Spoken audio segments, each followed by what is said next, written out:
Today we're taking a closer look at political commentator Naoya Fujiwara's January 28 program, A Word to Japan and the World, in which he outlines his assessment of Japan's political situation and the policy priorities he believes will shape the country's next stage.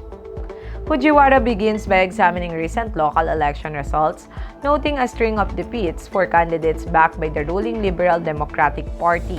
He highlights contests such as the Maebashi mayoral election and the Fukui gubernatorial election, where LDP-supported candidates lost despite historically low voter turnout.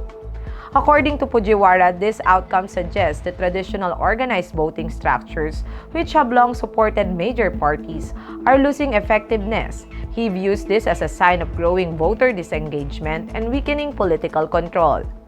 Turning to the opposition, Fujiwara argues that Japan has entered an era in which no single party can easily govern alone.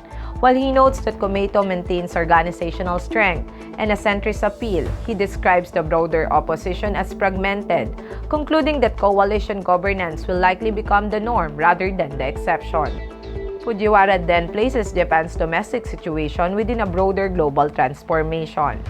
He frames the world as shifting rapidly due to three major developments: a United States under President Trump demanding its allies take greater responsibility for their own defense, growing internal instability within China, and a loss of coherence and leadership in Western Europe.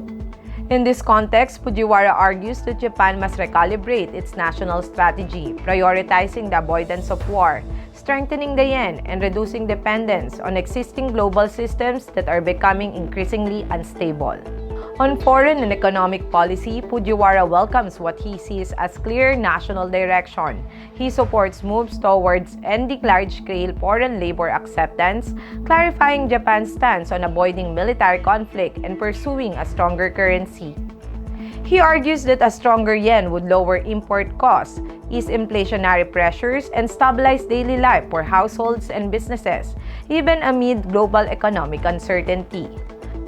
At the center of Fujiwara's proposal is a policy prioritization framework modeled on disaster response principles: life first, livelihood second, and the economy third. Under this framework, he identifies vaccine relief measures as the highest priority, citing Japan's expanding disclosure of public health data and arguing that increased transparency must be accompanied by appropriate relief and compensation policies. Second, he emphasizes consumption tax cuts as essential to protecting livelihoods. While debate continues over whether such cuts should be temporary or permanent, Fujiwara maintains that easing the burden on households is unavoidable.